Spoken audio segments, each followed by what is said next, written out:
Hai semuanya, pada video kali ini saya akan menjelaskan tentang OLAP. Sebelumnya perkenalkan, nama saya Arya Fauzan Adima, dengan NPM 223111056, Prodi Sistem Informasi.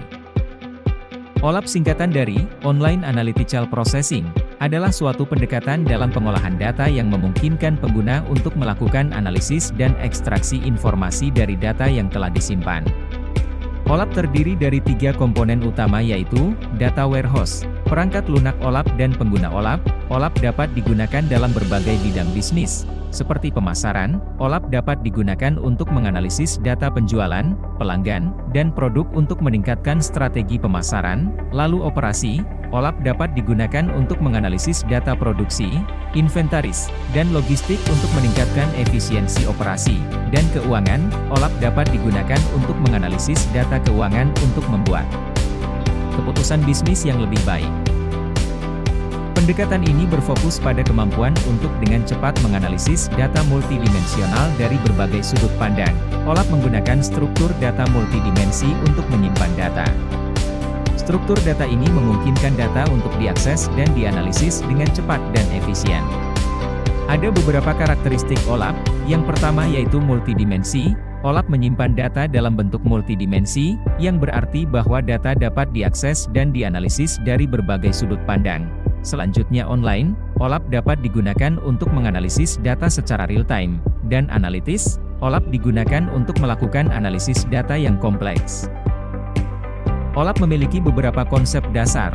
Yang pertama yaitu data multidimensional. OLAP bekerja dengan data multidimensional, yang berarti data disusun dalam bentuk kubus data. Setiap sumbu dalam kubus mewakili suatu dimensi, seperti waktu, produk, wilayah, dan sel dalam kubus menyimpan nilai-nilai data yang terkait dengan kombinasi spesifik dari dimensi tersebut. Lalu yang kedua, operasi analitis. OLAP menyediakan operasi analitis yang kuat, seperti pemilihan, penyejajaran, drill down, pemotongan, slice, dan pemadatan, roll up. Dengan menggunakan operasi-operasi ini, pengguna dapat menjelajahi data dengan cara yang intuitif dan mendalam. Selanjutnya tipe OLAP. Ada 2 jenis utama OLAP, roll-up, relational OLAP, dan MOLAP, multidimensional OLAP. Roll-up menyimpan data di dalam basis data relasional, sementara MOLAP menyimpan data dalam format multidimensional yang dioptimalkan. Ada juga HOLAP, hybrid OLAP, yang menggabungkan elemen-elemen dari kedua pendekatan ini. Selanjutnya pentingnya kinerja. OLAP dirancang untuk memberikan kinerja tinggi dalam melakukan analisis data kompleks. Pengguna dapat dengan cepat mendapatkan tanggapan terhadap pertanyaan analitis dan menjelajahi data tanpa keterlambatan yang signifikan.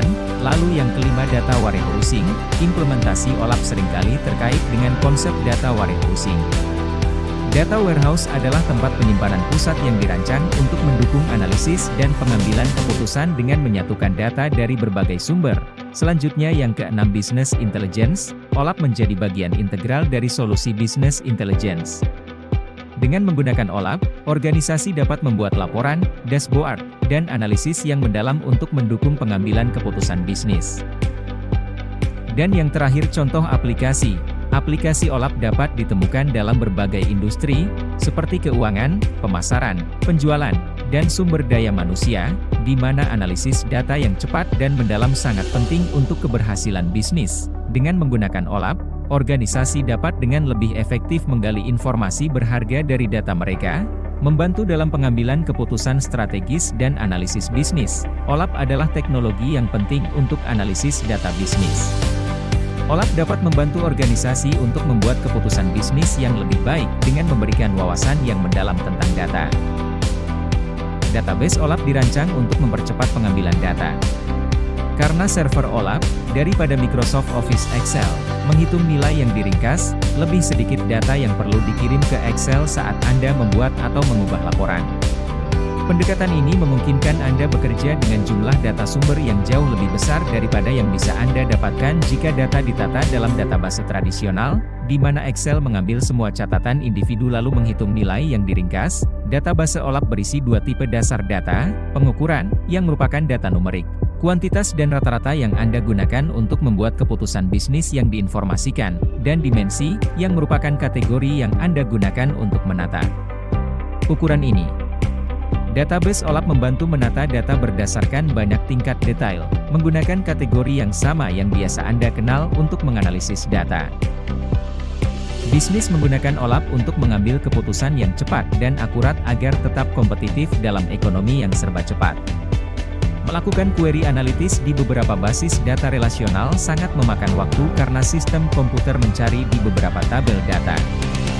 Di sisi lain, sistem OLAP menghitung dan mengintegrasikan data sehingga analis bisnis dapat menghasilkan laporan lebih cepat jika diperlukan. OLAP menyediakan platform terpadu untuk pemasaran, keuangan, produksi, dan unit bisnis lainnya. Manajer dan pengambil keputusan dapat melihat gambaran yang lebih besar dan memecahkan masalah dengan efektif. Mereka dapat melakukan analisis what if, yang menunjukkan dampak keputusan yang diambil oleh satu departemen di area bisnis lainnya. OLAP memiliki beberapa manfaat, yaitu yang pertama, meningkatkan pengambilan keputusan. OLAP dapat membantu pengguna untuk membuat keputusan bisnis yang lebih baik dengan menyediakan informasi yang lebih komprehensif dan mendalam tentang kinerja bisnis. Selanjutnya, meningkatkan efisiensi. OLAP dapat membantu pengguna untuk menghemat waktu dan tenaga dengan menyediakan akses yang cepat dan mudah ke informasi yang mereka butuhkan, dan meningkatkan pemahaman bisnis. OLAP dapat membantu pengguna untuk memahami bisnis mereka dengan lebih baik dengan memberikan wawasan tentang tren dan pola dalam data bisnis. Baik, mungkin sampai sini saja video kali ini. See you the next video. Terima kasih.